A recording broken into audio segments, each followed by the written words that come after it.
খবর শুনছেন দৈনিক সংবাদ চ্যানেল থেকে। আজ জানাবো পশ্চিমবঙ্গ দেশ এবং বিশ্বের বাছাই করা সমস্ত গুরুত্বপূর্ণ তাজা খবর।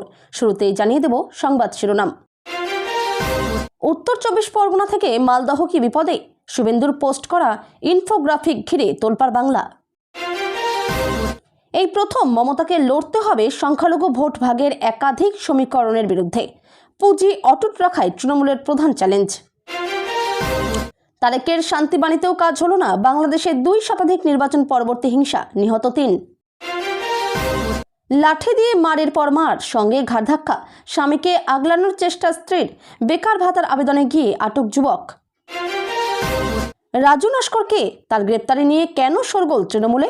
কলকাতা উত্তরের সংগঠনে এই নেতা সব পক্ষেরই জেন্টেলম্যান। শেষ এসআইআর শুনানি, কত নাম বাদ বাংলায়? চমকে দিচ্ছে মতুয়া অধ্যুষিত এলাকার পরিসংখ্যান। শুভেন্দুর বিপরীত লাইন ঘোষণা করে দিলেন শ্রমিক। বঙ্গ বিজেপির অঙ্গ সভায় কোন্দল চরমে। চওড়া হলো বালুর কাঁধ, হুমায়ুনের কাটা তুলতে বীরভূম মডেলে আস্থা তৃণমূলের। তাহলে এবার বঙ্গে বিজেপির সরকার? সমীক্ষা রিপোর্ট বলছে 135 থেকে 150 আসন পাবে গেরুয়া শিবির। লক্ষ্মীর ভাণ্ডার থেকে কৃষক বন্ধু, রবিবার থেকেই প্রতিটি বিধানসভায় শুরু বিশেষ আবেদন গ্রহণ। কাটোয়া থেকে ভোর 6টা 5-এ ট্রেন, যাত্রীরা দেখলেন দাউ দাউ করে চলছে ট্রেন। বাবার চেয়ে মেয়ে 5 বছরের বড়, তথ্যগত অসঙ্গতি ধরাতে গিয়ে ভোটারের হাতে রক্তাক্ত বিএলও। আর সময় নয়, 5 জনের বিরুদ্ধে এফআইআর করতেই হবে, স্পষ্ট নির্দেশ কমিশনের। আসছে ভোট, মুর্শিদাবাদের তৃণমূলের নির্বাচনী কোর কমিটিতে এলেন হুমায়ুন বিরোধীরা। কাকলির মাথার উপর কেন জ্যোতিপ্রিয়? ভোটের আগে বারাসাতে নয়া গুঞ্জন। এটিএমে টাকা তুলতে গিয়ে পাশের যুবকের সাহায্য চেয়েছিলেন বৃদ্ধ শিক্ষক, বাড়ি এসে দেখলেন সব শেষ। প্রথম ওরা আধার কার্ড দেখতে চায়, বাংলাদেশি সন্দেহে মুর্শিদাবাদের যুবককে ট্রেন থেকে ফেলে দেওয়ার অভিযোগ। রাহুল মিথ্যা কথা বলছেন, কৃষকদের বিভ্রান্ত করছেন, ভারত মার্কিন বাণিজ্য চুক্তি নিয়ে দাবি শাহের। তারেকের শপথ গ্রহণে আমন্ত্রণ প্রধানমন্ত্রী মোদীকে, আর কে কে ডাক পেলেন? বেকার ভাতা কারা পাবেন, কিভাবে আবেদন করবেন, কারা পাবেন না, বিজ্ঞপ্তি প্রকাশ করল নবান্ন। এক শিশু খুনের 15 দিনের মধ্যে দ্বিতীয় শিশু খুন, আশিকের সঙ্গে ঘর বাঁধতে পথের কাটা 2 সন্তানকে নৃশংস খুন মা। গ্রেপ্তার এড়াতে বাংলাদেশ ছেড়ে পালাচ্ছেন ইউনূসের লুটেরা সঙ্গীরা। নিশ্চিতভাবে বকেয়া ডিএ মিলবে, আদালত অবমাননার নোটিশের মধ্যেই বড়সড় আশ্বাসবাণী। সপ্তম পে কমিশনে কত হতে পারে ফিটমেন্ট ফ্যাক্টর, বেতন? রাজ্য সরকারি কর্মীদের জন্য আসছে সুখবর। বুদ্ধিমানের কাজ হবে, সুপ্রিম কোর্টের নির্দেশের পর বকেয়া ডিএ নিয়ে রাজ্যকে বিরাট পরামর্শ। শেষ হলো এসআইআর এর শুনানি পর্ব। এ পর্যন্ত এ রাজ্যে বাতিল ভোটারের তালিকায় কত? দেহ ব্যবসায় নামানোর ছক, বিয়ে রুখতে ভাগ্নির স্কুটিতে বন্দুক রাখে মামা, ফাঁস ভয়ানক ষড়যন্ত্র। বিএলও কাণ্ডে পরকীয়া মোড়, নথির জন্য ডেকে এনে স্বামীকে খুন, দেহ টুকরো করে ফেলে দেন খালে। রেলওয়েতে 22,000 নিয়োগ, মাধ্যমিক পাশেও করতে পারবেন আবেদন, রইল বিস্তারিত। গ্যালারিতেও ভারত পাক যুদ্ধ, ভারতীয় বোর্ড কর্তাদের সঙ্গে জয় শাহ, কোথায় পাক বোর্ডের নকভি? সব বিশ্বকাপে ভারত পাকিস্তান এক গ্রুপে কেন? বিসিসিআইকে তোপ দেখে প্রশ্ন তৃণমূলের কীর্তি আজাদের। জনপ্রিয় রিয়েলিটি শো থেকে বাদ পড়তে যাচ্ছিল কাথির কন্যা, পাসপোর্ট সমস্যা সমাধানে সহায় হলেন অভিষেক। ডাকাতদের হাতে অপহৃত 65 বছর আগে 80 বছর বয়সে ফিরে পেলেন পরিবার, কেমন করে? 1 মার্চ থেকে এভাবে আর ট্রেনের টিকিট কাটতে পারবেন না, যাত্রীদের বড় আপডেট দিল রেল। বাংলাদেশে পর্যুদস্ত জামাত, তারপরেই জামাত প্রধানের বিস্ফোরক মন্তব্য। নিজেদের ওষুধের স্বাদ পেয়ে কান্নাকাটি, ইসকন নিষিদ্ধ করতে চাওয়া সার্জিস আলমের। হাসিনাকে কি ফেরানো হবে? প্রত্যর্পণ প্রশ্নে কি বললেন বাংলাদেশের হবু প্রধানমন্ত্রী? আইডি দেখান, জার্মানিতে গিয়ে অস্বস্তিতে পাক সেনাপ্রধান মুনির। অষ্টম পে কমিশনে কত টাকা বেতন বাড়বে? কেন্দ্রীয় সরকারি কর্মীদের জন্য আসতে পারে খারাপ খবর। প্রিয়জনকে হারালেন শেখ হাসিনা, শেষবারের মতো মুখও দেখতে পেলেন না। বহাল তবিয়তে থাকবেন ইউনূস, মিলবে নয়া দায়িত্ব, ইঙ্গিত তারেক ঘনিষ্ঠের। কলকাতার রাস্তায় ঘুরছিল শিবদুর্গারা, পকেট থেকে টাকা বের করতেই দেখিয়ে দিল নিজের রূপ। 28 তারিখ লাস্ট ডেট। এই ছোট্ট কাজ না করলে বন্ধ হয়ে যেতে পারে আপনার বিনামূল্যে রেশন। এতক্ষণ শুনছিলেন সংবাদ শিরোনাম, এখন আসছি বিস্তারিত খবরে। তার আগে ছোট্ট একটা অনুরোধ, চ্যানেলে নতুন হয়ে থাকলে চ্যানেলটি সাবস্ক্রাইব করবেন। লাদেশ সীমান্ত লাগোয়া জেলাগুলোতে বাড়ছে কট্টরপন্থা। বিস্ফোরক দাবি করে মমতা বন্দ্যোপাধ্যায়ের সরকারকে তীব্র আক্রমণ শানালেন রাজ্যের বিরোধী দলনেতা শুভেন্দু অধিকারী।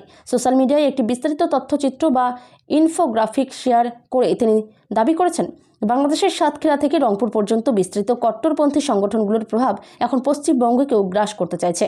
শুভেন্দুর আশঙ্কা, উত্তর 24 পরগনা, নদিয়া এবং মালদহের মতো সীমান্ত জেলাগুলোতে যদি এই বৈচারিক পরিবর্তন ঘটে, তবে ভারতের মূল ভূখণ্ডের সঙ্গে উত্তর পূর্বাঞ্চলকে সংযোগকারী চিকেন স্নেক বা শিলিগুড়ি করিডর চরম ঝুঁকির মুখে পড়বে। রাজ্য সরকারের বিরুদ্ধে তোপ দেখে তিনি বলেন, জমি হস্তান্তরে টালবাহানার কারণেই বিএসএফের সীমান্ত কাটাতার দেওয়ার কাজ থমকে আছে। পাশাপাশি মাদ্রাসা শিক্ষা ও সংখ্যালঘু উন্নয়নের বাজেটে 1111% অস্বাভাবিক বৃদ্ধি নিয়েও প্রশ্ন তুলেছেন তিনি। শুভেন্দুর অভিযোগ, তোষণের রাজনীতির কারণেই জাতীয় নিরাপত্তাকে বাজি রাখা হচ্ছে। 2026 নির্বাচনের আগে বিরোধী দলনেতার এই মন্তব্য সীমান্ত এলাকায় রাজনৈতিক পারদকে নতুন করে চড়িয়ে দিল। গত 1.5 দশকের বেশি সময় ধরে রাজ্যের সংখ্যালঘু ভোট মমতার দিকেই, কিন্তু এইবারই প্রথম নির্বাচন যেখানে তৃণমূলের সামনে সংখ্যালঘু ভোট ভাগ হওয়ার একাধিক উপকরণ আবির্ভূত হয়েছে। 2026 সালের বিধানসভা ভোটে মমতা বন্দ্যোপাধ্যায়ের সামনে প্রধান চ্যালেঞ্জ কি? আপাত দৃষ্টিতে অবশ্যই আগ্রাসী বিজেপি, কিন্তু ভোট, জনবিন্যাস এবং রাজনৈতিক ঘটনা পরম্পরা সম্পর্কে শাসক দলের অবহিত নেতারা একান্ত আলোচনায় স্পষ্টই বলে দিচ্ছেন, এবারের ভোটে তৃণমূলের সামনে মূল চ্যালেঞ্জ পুঁজি অটুট রাখা, অর্থাৎ সংখ্যালঘু ভোট যাতে এক কাট্টা থাকে তা সুনিশ্চিত করা, না হলে আসনারই অনেক হিসাব গোলমাল হয়ে যেতে পারে। গত 1.5 দশকের বেশি সময় ধরে রাজ্যের সংখ্যালঘু ভোট মমতার দিকেই, কিন্তু এইবারই প্রথম নির্বাচন যেখানে তৃণমূলের সামনে সংখ্যালঘু ভোট ভাগ হওয়ার একাধিক উপকরণ আবির্ভূত হয়েছে। 2021 সালের ভোটের আগে আব্বাস সিদ্দিকী এবং নওশাদ সিদ্দিকীদের আইএসএফ ছিল সদ্য গজিয়ে ওঠা দল। সেই আইএসএফ গত 5 বছর ধরে রাজনৈতিকভাবে অভিজ্ঞতা বাড়িয়েছে। আব্বাস রাজনৈতিক পরিসর থেকে দূরে থাকলেও তার ভাইজান নওশাদ নেতা হিসেবে প্রতিষ্ঠা পেয়েছেন। ধর্মের কথা বাদ দিয়ে সংখ্যালঘু, দলিত, আদিবাসীদের অধিকারের কর্মসূচিকে সামনে রেখে রাজনীতি করেছেন নওশাদ। শেষ মুহূর্তে নাটকীয় কোনো মোচড় না হলে নওশাদরা এবারের ভোটেও সিপিএমের সঙ্গে আসন সমঝোতা করে লড়বে। দ্বিতীয় উপকরণ হুমায়ুন কবির। তার দল জনতা উন্নয়ন পার্টি নতুন হলেও তিনি পুরনো, যিনি ইতিমধ্যেই সাড়া ফেলে দিয়েছেন বেলডাঙ্গায় বাবরি মসজিদ নির্মাণের কাজ শুরু করে। সেই হুমায়ুন খোলাখুলি সংখ্যালঘুদের তৃণমূল থেকে দূরে রাখার বার্তা দিচ্ছেন। তৃণমূলের অনেকের আশঙ্কা, হুমায়ুন নিজে বা তার সদ্য প্রতিষ্ঠিত দল কটা আসন জিতবে সেটা ভাবার মতো বিষয় নয়, কিন্তু তিনি মুর্শিদাবাদের বেশ কিছু আসনে ভোট কেটে নিয়ে তৃণমূলের যাত্রা ভঙ্গ করতে চাইবেন বলে আশঙ্কা করছেন শাসক দলের অনেকে। এই প্রথম পশ্চিমবঙ্গের ভোটের জন্য জেলা এবং আসন নির্দিষ্ট করে গত কয়েক মাস ধরে কাজকর্ম শুরু করেছে আসাউদ্দিন ওয়াইসির দল মিম, যে দল আবার জোট বেঁধেছে হুমায়ুনের দলের সঙ্গে। পশ্চিমবঙ্গের উত্তর দিনাজপুর লাগোয়া বিহারের কিষানগঞ্জে মিম ভালো ফল করেছে 2 মাস আগের ভোটে। ওই করিডোর দিয়েই বাংলায় প্রবেশ করতে চাইছে তারা। ডালপালা মেলতে চাইছে মালদহ এবং মুর্শিদাবাদেও। ত্রয়োদশ জাতীয় সংসদ নির্বাচনে ভূমধস জয় পেয়েছে বিএনপি। এরপর প্রথম সাংবাদিক সম্মেলনে তারেক রহমান প্রতিহিংসা রাজনীতি থেকে বিরত থেকে শান্তি বজায় রাখার বার্তা দিয়েছিলেন। যদিও নির্বাচন পরবর্তী দুদিনে বাংলাদেশের 30টি জেলায় 2 শতাধিক সহিংসতার ঘটনা সামনে এসেছে। নিহত অন্তত 3 জন, আহত 300-র বেশি মানুষ। রবিবার ঢাকায় জাতীয় প্রেস ক্লাবে নির্বাচনী পর্যবেক্ষণ সংস্থা হিউম্যান রাইটস সাপোর্ট সোসাইটির সাংবাদিক সম্মেলন করে। সেখানে সংস্থাটির নির্বাহী পরিচালক এজাজুল ইসলাম জানান, নির্বাচন পরবর্তী দুদিনে 30টি জেলায় হিংসার ঘটনা ঘটেছে। মুন্সিগঞ্জ ও বাগেরহাটে 2 যুবকের মৃত্যু হয়েছে। ময়মনসিংহে নির্বাচনী হিংসার মধ্যে পড়ে মৃত্যু হয়েছে একটি শিশুর। এছাড়া নোয়াখালীতে একটি ধর্ষণের অভিযোগ পাওয়া গিয়েছে। এদিকে নির্বাচনে হারার পর থেকে নানাবিধ অভিযোগ সামনে আনছে জামাত। রবিবার নির্বাচন কমিশন ভবনে প্রধান কমিশনারের সঙ্গে 11 দলীয় ঐক্যের বৈঠক শেষে জামাত নেতা হামিদুর রহমান আজাদ বলেন, এবারের নির্বাচনে বড় হিংসার ঘটনা ঘটেনি, তবে ভোট কেন্দ্র পরিদর্শন করতে গিয়ে আমরা অসুস্থ পরিবেশ খেয়াল করেছি। ভোট গ্রহণের সূচনা সুন্দর হলেও সমাপ্তি সুন্দর হয়নি। প্রচুর জাল ভোট হয়েছে, কালো টাকা ছড়ানো হয়েছে। ভোট গ্রহণের সময় ভয়ভীতি ছড়ানো হয়েছে বলেও অভিযোগ করেছেন তিনি। এদিকে ঢাকা 8 আসনের ফল পুনঃগণনার জন্য নির্বাচন কমিশনে আবেদন করেছেন এনসিপি নেতা নাসিরুদ্দিন পাটোয়ারি। ঢাকা 8 আসনে বিএনপির প্রার্থী জয়ী মির্জা আব্বাসকে শপথ না পড়াতেও আবেদন করেছেন তিনি।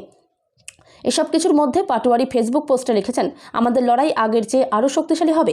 উল্লেখ্য, ঢাকা 8 আসনে লড়াই করে হেরেছেন জাতীয় নাগরিক পার্টির মুখ্য সমন্বয়ক নাসিরুদ্দিন পাটোয়ারি।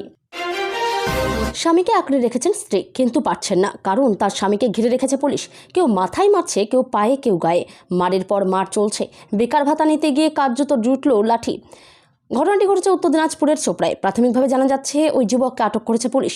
কিন্তু কেন এমন হলো? রবিবার সকাল থেকে যুবসাথী প্রকল্পে আবেদনের জন্য বিশাল লাইন পড়েছিল। বিডিও অফিসের সামনে তৈরি করা হয়েছিল ক্যাম্প। লাইন নিয়ন্ত্রণে মোতায়েন ছিল পর্যাপ্ত পুলিশ বাহিনী। দীর্ঘ সময় লাইন এগোচ্ছিল না বলে খবর। তখনই মুখে মুখে প্রচার হয় ভেতরে পরিচিত কিছু যুবকের আবেদন লাইন ছাড়াই যাচ্ছে। এবার এই খবর ছড়িয়ে পড়তেই লাইনে থাকা যুবকদের মধ্যে ক্ষোভ বাড়তে থাকে। সেই সময় এক যুবক পুলিশের সঙ্গে কথা বলতে চান। তখনই কথা থেকে শুরু হয় বচসা। তারপরেই পুলিশের তরফে এই যুবককে গালিগালাজ করা হয়েছে বলে অভিযোগ পরিবারের। এরপর যুবক পুলিশের সঙ্গে হাতাহাতিতে জড়িয়ে পড়েন। ভিডিওতে দেখা যায় ওই যুবককে বেধড়ক মারছেন পুলিশ আধিকারিকরা। এখনও অবধি যুবকের নাম জানা যায়নি। চোপড়া থানার আইসি সুরজ থাপা মাইক হাতে নিয়ে উপস্থিত জনতাকে শান্ত থাকার আবেদন জানান।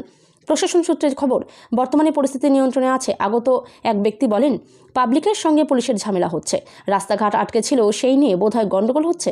সকাল থেকে লাইনে দাঁড়িয়ে আছি। বেলেঘাটার এক বাসিন্দাকে বাড়ি থেকে তুলে নিয়ে গিয়ে মারধরের ঘটনায় নাম জড়ায় রাজুর। অভিযোগ পাওয়ার পরেই তদন্তে নেমে তাকে গ্রেপ্তার করে পুলিশ। অতীতেও রাজুর বিরুদ্ধে নানাবিধ অভিযোগ উঠেছে, কিন্তু এই ধরনের পদক্ষেপ দেখা যায়নি। রাজু নস্করের সঙ্গে অতীতে বিভিন্ন সময় দেখা গিয়েছে তৃণমূলের উত্তর কলকাতার বিভিন্ন নেতাদের। চিন্ত শুধু বেলেঘাটা। রাতারাতি তার নাম ছড়িয়ে পড়েছে চারিদিকে। তাকে নিয়ে শোরগোল তৃণমূলেও। শনিবার বিকেল 5:30 নাগাদ বেলেঘাটার বাহুবলী তৃণমূল নেতা তথা ব্যবসায়ী রাজু নস্করকে গ্রেপ্তার করে কলকাতা পুলিশ। তারপর থেকেই শাসক দলের মধ্যে হইচই। কেন বিধানসভা ভোটের মুখে রাজুকে গ্রেপ্তার করা হলো? বেলেঘাটার এক বাসিন্দাকে বাড়ি থেকে তুলে নিয়ে গিয়ে মারধরের ঘটনায় নাম জড়িয়েছিল রাজুর। তৃণমূল নেতা রাজুর বিরুদ্ধে অভিযোগ দায়ের করেছিলেন আক্রান্ত। অভিযোগ পাওয়ার পরেই তদন্তে নেমে তাকে গ্রেপ্তার করল পুলিশ। রবিবার তাকে শিয়ালদহ আদালতে পেশ করা হলে 19 ফেব্রুয়ারি পর্যন্ত পুলিশ হেফাজতের নির্দেশ দিয়েছে আদালত। অতীতেও রাজুর বিরুদ্ধে নানাবিধ অভিযোগ উঠেছে, কিন্তু কখনও এই ধরনের পদক্ষেপ দেখা যায়নি। এবার কেন ধরা হলো? ভোটের মুখে এই ঘটনা স্বাভাবিকভাবেই কৌতূহল তৈরি করেছে তৃণমূলের অন্দরে। রাজু নস্করকে এই প্রশ্নে বিবিধ ব্যাখ্যা রয়েছে উত্তর কলকাতার তৃণমূলে, কিন্তু প্রায় সকলেই একান্ত আলোচনায় এক বাক্যে মানছেন রাজু একটি ব্যাপার। কেমন ব্যাপার? বেলেঘাটার রাজনীতিতে রাজু চিরকালই ডাক সাইডে। বাম জমানায় প্রাক্তন মন্ত্রী অধুনা প্রয়াত মানব মুখোপাধ্যায়ের ঘনিষ্ঠ ছিলেন রাজু। মানব দরদী হিসেবে সিপিএমের হয়ে ভোটও করাতেন, কিন্তু বাম জমানায় শেষ দিকে পরিবর্তনের হাওয়া বুঝে জামা বদলে নেন রাজু। চলে যান তৃণমূলের দিকে, কারণ তিনি ব্যবসায়ী। নানা গোষ্ঠীতে বিদীর্ণ উত্তর কলকাতা তৃণমূলের সব পক্ষের কাছেই রাজু জেন্টেলম্যান। তিনি সাংসদ সুদীপ বন্দ্যোপাধ্যায়ের ঘনিষ্ঠ বলে পরিচিত। আবার কাউন্সিলর জীবন সাহার অন্নকূট উৎসবেও অন্যতম হোতা রাজু। কুণাল ঘোষের সঙ্গে তার সখ্য রয়েছে। আবার বেলেঘাটার বিধায়ক পরেশ পালের সুভাষ মেলার সভাপতিও রাজু। শুধু তাই নয়, তার পুত্র স্বরাজ নস্করও তৃণমূলের সব পক্ষের সঙ্গে সুসম্পর্ক রেখে চলেন। স্বরাজ তৃণমূল ছাত্র পরিষদের পদাধিকারীও। শুনানি শেষ, ফের কলম হাতে যোগ বিয়োগের অঙ্ক শুরু কমিশনের। শনিবার পর্যন্ত প্রায় 64,61,000 লোকের নাম চূড়ান্ত তালিকা থেকে অবধারিতভাবে বাদ যাচ্ছে। এর মধ্যে খসড়া তালিকা থেকে 58 লক্ষ নাম বাদ গিয়েছিল। এবার 4,98,000 শুনানিতেই হাজির হননি। আর এবার জমা দেওয়া নথি বাতিলের সংখ্যা 1,63,000। এখনও 50 লক্ষের বেশি নথি যাচাই বকেয়া রয়েছে। চূড়ান্ত তালিকা প্রকাশের আগে এত সংখ্যক তথ্য যাচাই শেষ করা নিয়ে আশঙ্কার দোলাচলে নির্বাচন কমিশন। শনিবারই রাজ্যের নিবিড় ভোটার তালিকার সংশোধন শুনানির শেষ দিন। চূড়ান্ত তালিকা প্রকাশিত হবে আগামী 28 ফেব্রুয়ারি। কমিশন সূত্রে খবর, শুনানিতে গড়হাজির থাকা ভোটারের সংখ্যা সবচেয়ে বেশি রয়েছে মতুয়া অধ্যুষিত উত্তর 24 পরগনা জেলায়। শনিবার পর্যন্ত হিসাবে সেখানে 1,38,000 ভোটার নোটিশ পাওয়ার পরেও শুনানি কেন্দ্রে যাননি। এছাড়া দক্ষিণ 24 পরগনা জেলায় প্রায় 46,000 ভোটার শুনানিতে হাজির হননি। কলকাতাতেও বহু ভোটার শুনানিতে হাজির হননি। কমিশন সূত্রে খবর, দক্ষিণ কলকাতার ক্ষেত্রে এমন ভোটারের সংখ্যা প্রায় 22,000। উত্তর কলকাতার ক্ষেত্রে সংখ্যাটি প্রায় 2,000। কালিম্পংয়েও 440 জন ভোটার শুনানিতে অনুপস্থিত ছিলেন বলে জানা গিয়েছে। শনিবার সন্ধ্যা পর্যন্ত কমিশনের কাছে যা তথ্য এসেছে তাতে এখনও পর্যন্ত প্রায় 4,98,000 ভোটারের নাম বাদ যাচ্ছে। পাশাপাশি অযোগ্য হিসেবে বাদ যাচ্ছে প্রায় 1,63,000 ভোটারের নাম। এখনও পর্যন্ত মোট 6,61,000 ভোটারের নাম বাদ যাওয়ার হিসাব পাওয়া গিয়েছে। রাজ্যের মুখ্য নির্বাচনী আধিকারিক মনোজ আগরওয়াল বলেন, কতজন শুনানিতে অংশগ্রহণ করেননি সেই সঠিক তথ্য আমার কাছে নেই, কিন্তু যার নাম খসড়া তালিকায় ছিল কিন্তু চূড়ান্ত তালিকায় নেই তাদের আবেদন করার সুযোগ থাকছে। যদি কোনো ভুলভ্রান্তি হয়ে থাকে তারা আবেদন করতে পারবেন। এটি শেষও নয়, শুরুও নয়। চূড়ান্ত ভোটার তালিকা হওয়ার পরেও যোগ বিয়োগ চলবেই। এসআইআর চলাকালীন ভোটার তালিকা যাদের ছোটখাটো ভুল ছিল সেগুলোরও সংশোধন হয়েছে, এমনটাই জানালেন মুখ্য নির্বাচনী আধিকারিক। তবে চূড়ান্ত ভোটার তালিকা প্রকাশের পর যদি কোনো অনিয়ম ধরা পড়ে তার জন্য ইআরওরা দায়ী থাকবে বলে জানিয়েছে কমিশন। কারণ তথ্য যাচাই করে তা আপলোড করা তাদের দায়িত্ব। যদিও আপলোড করা তথ্য মাইক্রো অবজারভার ও রোল অবজারভাররা খতিয়ে দেখবেন, কিন্তু নাম বাদ দেওয়া বা যুক্ত করতে পারবে না। শিউরে বিধানসভা নির্বাচন, বুথ স্তরের সংগঠন, সেখানে তলানিতে রয়েছে বিজেপির। সেখানে লাইন নেওয়া হয় হিন্দু ভোট একজোট করার। এই লাইন বারবার শোনা গিয়েছে বিরোধী দলনেতা শুভেন্দু অধিকারীর গলায়। সুতরাং মুসলিম বিরোধী একটা বাতাবরণ তৈরি করা হয়েছিল। এবার শুভেন্দু লাইনের বিপরীত লাইন ঘোষণা করে দিলেন বিজেপির রাজ্য সভাপতি শ্রমিক ভট্টাচার্য। এই ঘোষণার পরই দলের অন্দরে কোন্দলের ছবি স্পষ্ট হয়ে উঠেছে। দলের বহু নেতাকর্মী এখন কোন লাইন ধরে হাঁটবেন তা নিয়ে ধোঁয়াশা তৈরি হয়েছে। তবে সব শেষে বিষয়টি বেলাইন হয়ে যাবে না তো, উঠছে প্রশ্ন। এদিকে বিধানসভা নির্বাচনের মরশুম শুরুর আগে থেকে এই রাজ্যের সংখ্যালঘু ভোট বিজেপি পায় না বলে অভিযোগ করেছিলেন বিরোধী দলনেতা শুভেন্দু অধিকারী। তাই তিনি একবার বলেছিলেন, এখন আর সবকা সাথ সবকা বিকাশের পথে হাঁটলে চলবে না। जो बीजेपी का साथ बीजेपी उसका साथ বলে বিতর্ক তৈরি করেছিলেন। এমনকি সংগঠন থেকে সংখ্যালঘু মোর্চা বাদ দেওয়ার পক্ষেও দলীয় সভায় সওয়াল করেছিলেন শুভেন্দু অধিকারী। জানিয়ে বিতর্ক চরমে ওঠে। এবার রাজ্যের সংখ্যালঘুদের প্রতি উদার মনোভাব দেখিয়ে ভিন্ন সুর শোনালেন শ্রমিক ভট্টাচার্য। সুতরাং সংখ্যালঘু লাইনে শুভেন্দু শ্রমিকের বিপরীত লাইন প্রকাশ্যে চলে এলো। অন্যদিকে এই দুই নেতার বিপরীত লাইন যে দলের অন্দরে কোন দলেরই সামিল তা নিয়ে চর্চা শুরু হয়ে গিয়েছে। কারণ রাজ্য কমিটি, জেলার সাংগঠনিক কমিটি, মণ্ডল কমিটি থেকে শুরু করে মোর্চাগুলির মাথায় ইনচার্জ বসানো হয়েছে। আর সব জায়গা থেকে শুভেন্দু ঘনিষ্ঠদের বাদ দেওয়া হয়েছে। এভাবেই কোণ ঠাসা করা হচ্ছিল শুভেন্দুকে বলে অভিযোগ। সেখানে নিয়ে আসা হচ্ছিল আদি নেতাদের। এবার দলের সংখ্যালঘু মোর্চার রাজ্য সম্মেলনে শ্রমিক ভট্টাচার্য বলেন, সংখ্যালঘুদের কাছে পৌঁছতে হবে। যাদের হাতে তরোয়াল আছে সেটা কেড়ে তাদের হাতে আমরা কলম ধরিয়ে দেব, বোমার পরিবর্তে হাতে বই তুলে দেব। দায়িত্ব বৃদ্ধি জ্যোতিপ্রিয় মল্লিকের। পুরনো আস্থার নজির তৈরি করলেন বালু। রেশন কাণ্ডের নাম জড়িয়ে কারাগারে বন্দি থেকে অবশেষে মুক্তি পেয়েছেন তিনি, পেয়েছেন জামিন। আর বাংলার নির্বাচন যখন দোরগোড়ায়, সেই সময় তৃণমূল সুপ্রিমোর হাত হয়ে পেয়েছেন বাড়তি দায়িত্ব। 26-এর ভোট প্রস্তুতিকে মাথায় রেখে শনিবার রাজ্যের 3 সাংগঠনিক জেলা জঙ্গিপুর, বহরমপুর এবং বারাসাতের জন্য নির্বাচনী কোর কমিটির ঘোষণা করল তৃণমূল। যার মধ্যে বারাসাতের কোর কমিটিতে যুগ্ম আহ্বায়কের দায়িত্ব পেয়েছেন হাবড়ার বিধায়ক জ্যোতিপ্রিয় মল্লিক। বলে রাখা প্রয়োজন, বারাসাতের নির্বাচনী প্রস্তুতির দায়িত্বে থাকা এই কোর কমিটিতে মোট 16 জন সদস্য রয়েছেন। আহ্বায়কের দায়িত্বে রয়েছেন রথিন ঘোষ, যুগ্ম আহ্বায়ক জ্যোতিপ্রিয় মল্লিক। সদস্য হিসেবে নাম রয়েছে কাকলি ঘোষ, দস্তিদার, সুজিত বসুদেরও। রেশন কাণ্ডে জ্যোতিপ্রিয় কারাবাস হলেও সাংগঠনিক কাজে কোনো খামতি রাখেননি তিনি। বালুর অনুপস্থিতিতে দায়িত্ব সামলেছেন অন্য নেতারা। তিনি জামিন পেতেই জেলা জুড়ে ঘুরে বেরিয়েছেন দলের প্রচারে। তাই সেই বারাসাতে নির্বাচনী কোর কমিটি তৈরি হতেই দায়িত্ব বৃদ্ধি হয়েছে জ্যোতিপ্রিয়র। অবশ্য একা বালু নন, রেশন দুর্নীতির নাম জড়ানো আনিসুর রহমানও রয়েছে বারাসাতের এই কোর কমিটিতে। শুধু বারাসাত নয়, জঙ্গিপুর ও বহরমপুরেও তৈরি হয়েছে কোর কমিটি। মুর্শিদাবাদ ও সেই সংলগ্ন মুসলিম অধ্যুষিত এলাকায় তৃণমূলের সামনে এখন বড় চ্যালেঞ্জ হুমায়ুন কবির। রাজনৈতিক বিশ্লেষকদের মতে সেই চ্যালেঞ্জকে মাথায় রেখেই এই 2 সাংগঠনিক জেলায় নির্বাচনী কোর কমিটি তৈরির সিদ্ধান্ত নেয় শীর্ষ নেতৃত্ব। জঙ্গিপুর সাংগঠনিক জেলায় 10 সদস্যের কোর কমিটি গঠন করা হয়েছে। কোর কমিটির তালিকায় রয়েছেন ফারাক্কার বিধায়ক আমিরুল ইসলাম, জঙ্গিপুরের বিধায়ক জাকির হোসেন এবং সাগরদিঘির বিধায়ক বাইরন বিশ্বাসের মতো গুরুত্বপূর্ণ মুখ। পশ্চিমবঙ্গ বিধানসভায় ভোট নিয়ে এবার সমীক্ষা রিপোর্টে এগিয়ে বিজেপি। রিপোর্ট বলছে 135 থেকে 150টি আসন পেতে পারে গেরুয়া শিবির, যা নিয়ে উচ্ছ্বাস বিজেপি শিবিরে। তবে বিজেপি নেতারা এ বিষয়ে প্রকাশ্যে কিছু বলতে নারাজ। রাজ্যে চলা এসআইআর শেষ হলেই পশ্চিমবঙ্গে বিধানসভা ভোটের নির্ঘণ্ট প্রকাশ করা হবে। তেমনই খবর নির্বাচন কমিশন সূত্রে। চূড়ান্ত ভোটার তালিকা প্রকাশ করা হবে আগামী 28শে ফেব্রুয়ারি। তারপরই প্রকাশ করা হতে পারে ভোটের নির্ঘণ্ট। রাজ্যের শাসক দল তৃণমূল কংগ্রেস ভোটের প্রস্তুতি শুরু করে দিয়েছে। রাজ্যের একমাত্র সরকারি বিরোধী দল বিজেপিও পিছিয়ে নেই, একাধিক কর্মসূচি গ্রহণ করেছে। কংগ্রেস, সিপিএম সহ বাকি বিরোধী দলগুলিও নিজেদের অস্তিত্ব রক্ষার লড়াইয়ে মরিয়া। সব মিলিয়ে ভোটের রব বঙ্গে। পরীক্ষার মরশুম শেষ হলেই শুরু হবে জোরদার প্রচার। এই পরিস্থিতিতে দাঁড়িয়ে একাধিক সংস্থাকে দিয়ে রাজ্যে ভোট সমীক্ষা করিয়েছে বিজেপি। তেমনই খবর গেরুয়া শিবির সূত্রে। সেই সমীক্ষার ফল হাতে পেতেই ক্ষমতা দখলের স্বপ্নে বুঁদ হয়ে রয়েছে গেরুয়া শিবিরের সদস্যরা।